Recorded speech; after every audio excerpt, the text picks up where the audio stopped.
Assalamualaikum warahmatullahi wabarakatuh. Selamat pagi anak-anak. Apa kabar hari ini? Semoga hari ini kita semua selalu dalam keadaan sehat walafiat. Amin, amin ya robbal alamin. Oke anak-anak, hari ini kita akan belajar tema 8, daerah tempat tinggalku, subtema 2, lingkungan tempat tinggalku, pembelajaran 3. Anak-anak, Dayu dan keluarganya berasal dari Bali. Ketika di Bali, Dayu tinggal di daerah Tabanan. Nah, bagaimana kondisi lingkungan di tempat tinggal Dayu? Anak-anak, Bali sangatlah terkenal hingga di luar negeri sebagai ikon pariwisata Indonesia. Bali memiliki potensi pariwisata seperti wisata alam, wisata seni, dan budaya. Provinsi Bali terbagi atas 8 kabupaten dan 1 daerah kota. Tabanan merupakan salah satu kabupaten di Provinsi Bali. Wilayah Kabupaten Tabanan didominasi oleh pegunungan dan pantai. Selain itu, Tabanan terkenal sebagai penghasil beras dan sayuran. Mayoritas penduduknya bermata pencaharian sebagai petani. Tetapi, penduduk yang tinggal di pantai bermata pencaharian sebagai nelayan. Nah, anak-anak, keadaan alam suatu tempat mempengaruhi mata pencaharian penduduknya. Mari anak-anak kita cari tahu lebih lanjut. Lingkungan mempengaruhi mata pencaharian penduduk di suatu daerah. Mata pencaharian penduduk di suatu daerah berbeda dengan daerah lainnya. Mata pencaharian penduduk di daerah pesisir pantai berbeda dengan penduduk di daerah dataran rendah ataupun di dataran tinggi. Nah, yang pertama yaitu mata pencaharian masyarakat di daerah pantai. Anak-anak, pantai merupakan bagian dari dataran rendah yang berbatasan langsung dengan laut. Daerah pantai dapat dimanfaatkan sebagai tempat penangkapan ikan, pengolahan garam, pelabuhan laut, dan tempat rekreasi. Nah, anak-anak, berikut ini beberapa mata pencaharian penduduk di daerah pantai. Ada nelayan. Nelayan, pekerjaan sehari-hari seorang nelayan menangkap ikan di laut. Ada 2 jenis nelayan, yaitu nelayan pengusaha dan nelayan penyewa atau buruh. Nelayan pengusaha mempunyai kapal atau perahu untuk menangkap ikan, sedangkan nelayan penyewa atau buruh tidak mempunyai kapal ataupun perahu. Lalu, pengusaha tambak. Pengusaha tambak adalah pemilik modal dalam usaha tambak. Biasanya, ia memiliki lahan tambak, dan biasanya tambak digunakan untuk memelihara udang dan ikan bandeng. Lalu petani tambak. Petani tambak adalah orang yang bekerja pada pengusaha tambak. Petani tambak mendapatkan upah dari pengusaha tambak. Biasanya jumlah petani tambak lebih banyak daripada pengusaha tambak. Lalu petani garam. Petani garam adalah para pekerja atau buruh yang mengerjakan usaha pembuatan garam. Pengusaha garam biasanya sekaligus pengusaha tambak. Lalu pengrajin. Nah, anak-anak, laut juga menghasilkan kerang, bunga karang, dan batu-batu laut. Hasil laut tersebut dijadikan bahan-bahan untuk membuat kerajinan. Nah, penduduk pantai banyak yang bekerja sebagai pembuat barang kerajinan. Yang kedua yaitu mata pencaharian masyarakat di daerah dataran rendah. Anak-anak, dataran rendah merupakan wilayah dataran dengan ketinggian antara 0 sampai 200 meter di atas permukaan laut. Daerah ini biasanya padat penduduk. Daerah dataran rendah memiliki tanah yang subur sehingga dijadikan sebagai tempat pemukiman. Nah, anak-anak, berikut ini beberapa mata pencaharian penduduk di daerah dataran rendah. Yang pertama itu ada petani. Ada 2 jenis petani, yaitu pemilik lahan dan petani penggarap. Petani pemilik lahan mengolah lahan pertaniannya sendiri, sedangkan petani penggarap mengerjakan sawah atau ladang yang bukan miliknya sendiri. Lalu buruh tani. Buruh tani mengerjakan tanah pertanian sebagai tenaga harian lepas. Biasanya penghasilan dari tani ini sangat rendah. Lalu pedagang hasil bumi. Pedagang hasil bumi menjual barang-barang hasil bumi ke pasar di kota. Biasanya mereka datang ke desa-desa untuk membeli hasil pertanian. Kemudian pengrajin alat-alat rumah tangga dan alat pertanian. Nah, alat-alat rumah tangga yang dibuat misalnya ada panci, ada rak piring, dan sebagainya. Sedangkan alat pertanian misalnya ada cangkul, ada sabit, dan bajak. Lalu peternak. Selain sebagai petani, penduduk dataran rendah juga memelihara ternak, misalnya sapi, kambing, ayam, dan itik. Namun, ada juga yang khusus menjadi peternak. Biasanya peternak memelihara ternak dalam jumlah besar, misalnya ternak sapi perah, ayam potong, ayam petelur, dan ikan air tawar. Kemudian buruh musiman. Nah, anak-anak, buruh musiman adalah orang-orang yang dipekerjakan pada musim tanam dan musim panen. Kemudian pekerjaan yang lain-lainnya. Sebagian dari penduduk dataran rendah bekerja sebagai ada pedagang, ada pegawai atau karyawan, dan pekerja jasa. Yang ketiga yaitu mata pencaharian masyarakat di dataran tinggi. Anak-anak, dataran tinggi merupakan wilayah yang terletak pada ketinggian lebih dari 700 meter di atas permukaan laut. Daerah dataran tinggi memiliki udara yang sejuk sehingga sering dijadikan tempat wisata. Anak-anak, berikut ini adalah mata pencaharian penduduk di dataran tinggi.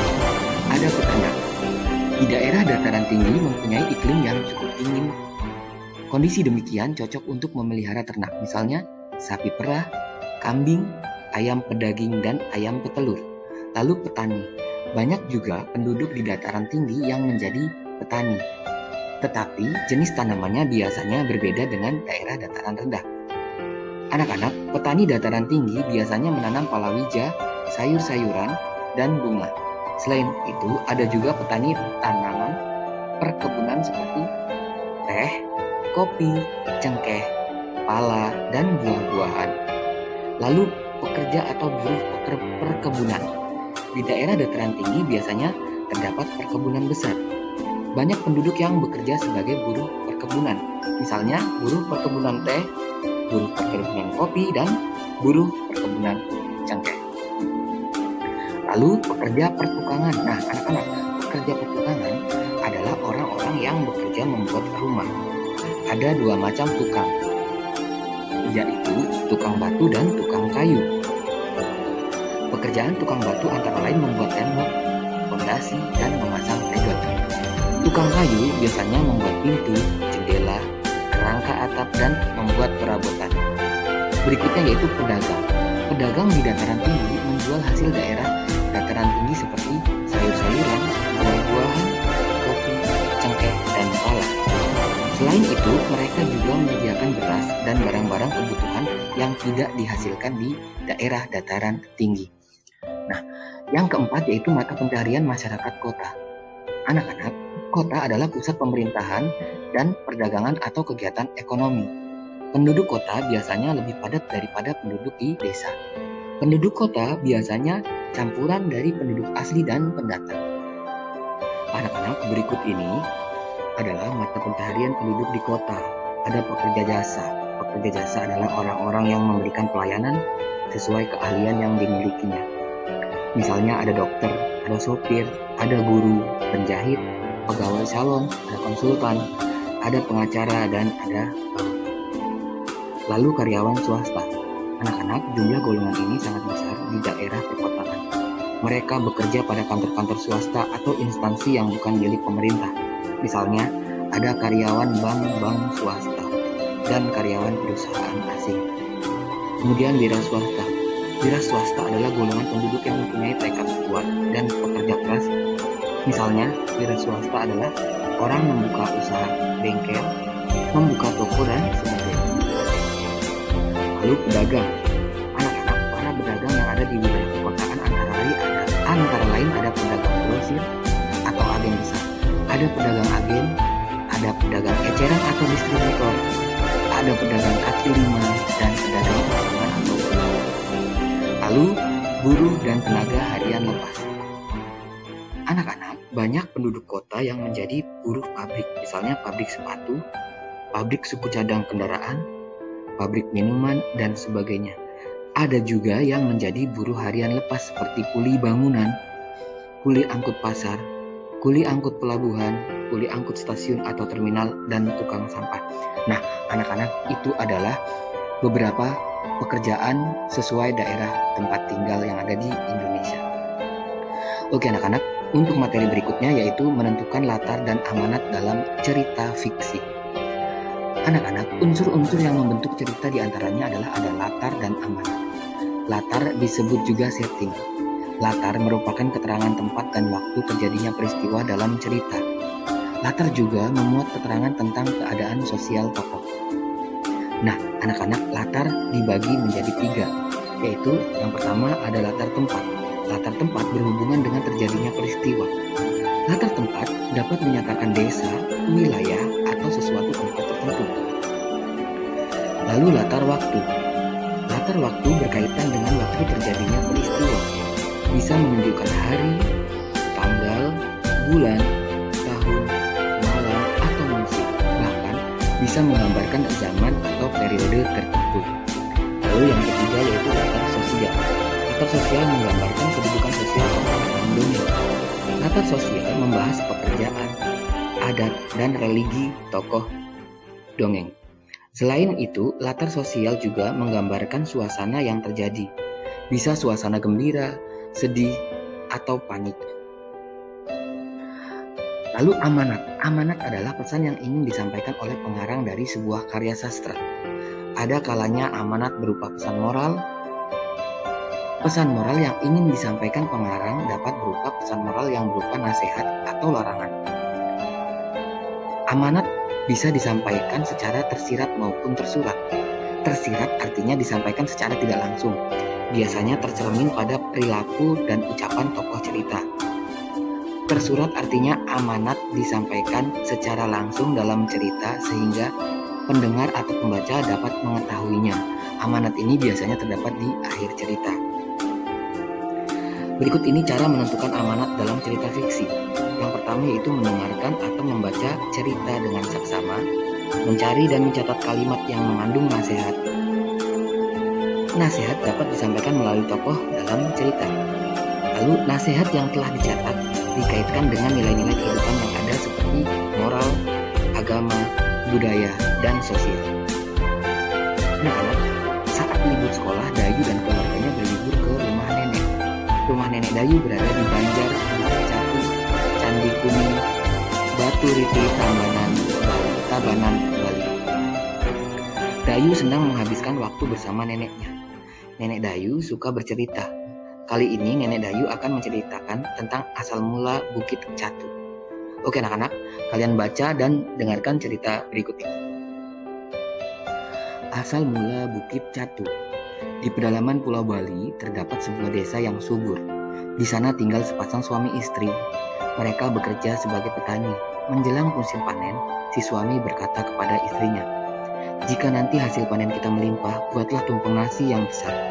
Kemudian undanglah tetangga untuk makan bersama." Istrinya pun setuju. Kedua suami istri tersebut berharap panen mereka melimpah. Tak lama kemudian harapan mereka terkabul. Si istri menyiapkan tumpeng nasi dan mengundang seluruh penduduk desa untuk makan bersama. Menjelang musim panen berikutnya, si suami berkata lagi kepada istrinya, "Semoga panen kita lebih banyak lagi. Kalau bisa 3 kali lipat dari sebelumnya. Jika harapanku terkabul, buatkanlah 3 tumpeng nasi yang lebih besar dari sebelumnya." Kemudian si istri membuat tumpeng dan mengundang seluruh penduduk desa untuk berpesta kembali. Beberapa hari kemudian si suami pergi ke sawah. Dalam perjalanan, ia melihat seonggok tanah yang berbentuk seperti catu. Catu adalah alat penakar nasi yang terbuat dari tempurung kelapa. Aneh sekali. Sepertinya kemarin gundukan tanah ini tidak ada memang suami. Setelah pulang dari ladang, ia bercerita kepada istrinya. Kemudian ia mengajukan usul kepada istrinya. "Istriku, bagaimana kalau kita membuat beberapa catu nasi? Siapa tahu kalau kita membuatnya, hasil panen kita akan semakin melimpah." Sejak saat itu, si istri rajin membuat catu nasi. Setiap catu nasi yang dibuatnya, ia niatkan untuk menambah hasil panennya. Namun ada keanehan yang terjadi. Saat pergi ke sawah, onggokan tanah yang ia temukan sebelumnya semakin membesar. Rupanya setiap si istri membuat catu nasi, saat itu pula onggokan tanah membesar. Sepasang suami istri pun tak menyadarinya. Bahkan si istri membuat catu nasi yang lebih besar setiap harinya. Lama-kelamaan onggokan tanah itu berubah menjadi sebuah bukit. Setelah si petani dan istrinya berhenti membuat catu nasi, onggokan tanah itu pun berhenti membesar. Sejak saat itu, omukan tanah itu disebut dengan Bukit Caput.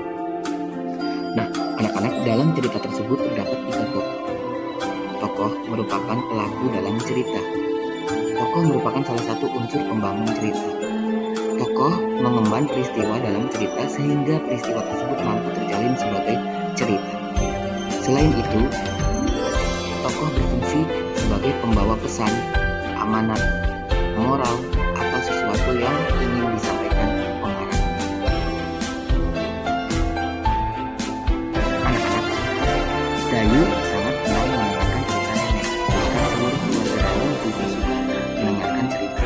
Saat nenek bercerita, semua anggota keluarga berkumpul dan mendengarkan dengan tenang. Oke, berikut ini adalah keragaman karakteristik individu di lingkungan keluarga.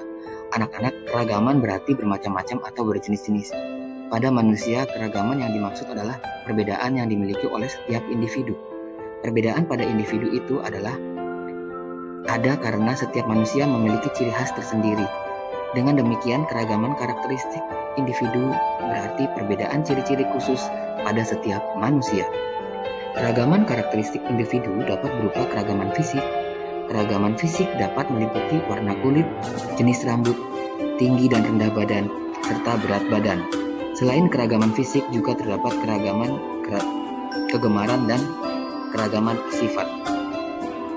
Anak-anak, berikut ini adalah manfaat menghargai adanya keragaman di lingkungan keluarga.